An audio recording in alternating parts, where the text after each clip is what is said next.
Welcome back to Talk Pittsburgh. The Counseling and Wellness Center of Pittsburgh is offering a safe space for the LGBTQ community. So the founder is now joining me, Stephanie Wijkstrom. I'm so happy to have you here. We were just chatting a little bit, bonding over a lot of food and snacks. I know. Okay, so the big thing I want to dig into, I want to talk about the LGBTQ Affirming Therapy. Yes, so LGBT affirming therapy it's different from the typical protocol that we would enact when working with any person. So LGBT folks, they may come in for treatment for anxiety, depression, trauma, but that may show up differently for them because they are members of the LGBT community.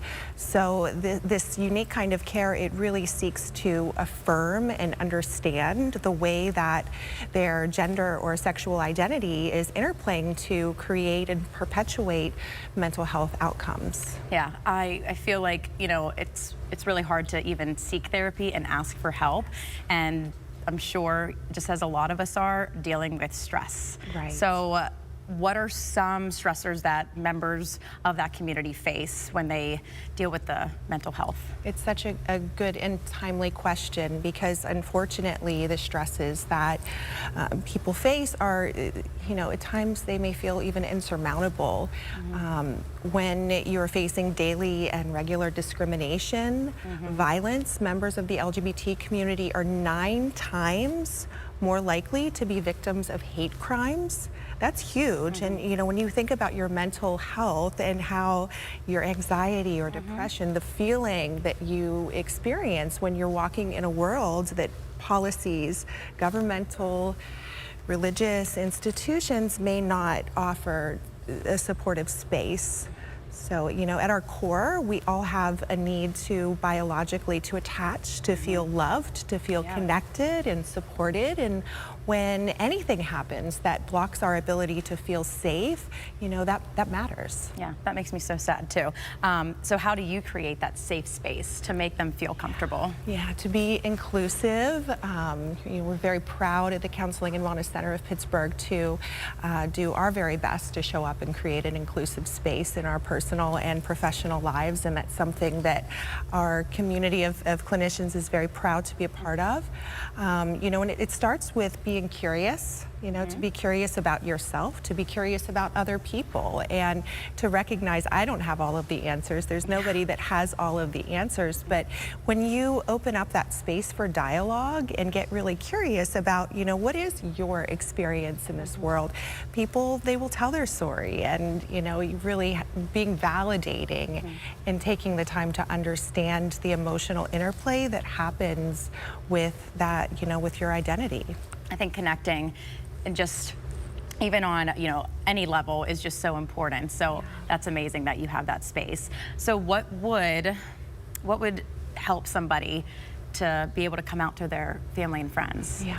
So coming out it's such an important and such a difficult time, and you know, sometimes coming out happens in the teen years or childhood, and you know, when you think about how hard it is to be a teenager under any circumstances, and you know, adding in coming out, that's so vulnerable. So you know, first it's your decision to come out to whom you want to, when you want to, so that's your information, and to absolutely hope for the best, but prepare for the worst, right? So there can be a lot of different reactions, and as you are as patient as you absolutely can be with the people surrounding you, you know, to also have healthy boundaries and recognize when it might be time to pull back.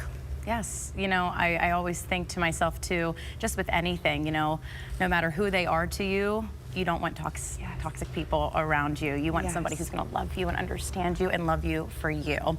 So how can people come to therapy to maybe help process internalized homophobia? This is such a great question. So someone might not even recognize internalized homophobia. It could come out in you know, a fear of coming out. It could come out as, you know, living, you know, just living with that fear, living with shame, living with guilt, self-sabotaging relationships. So, you know, that's really an important space to seek professional help. So the services that you offer, how can people know where to find you? So the Counseling and Wellness Center of Pittsburgh, you can find us on the web, www.counselingwellnesspgh.com, or 412-856-WELL. You're wonderful. Thank you. Thank you so much for being here and Pleasure. teaching us and opening up our eyes and minds to this. Thank you. You're welcome.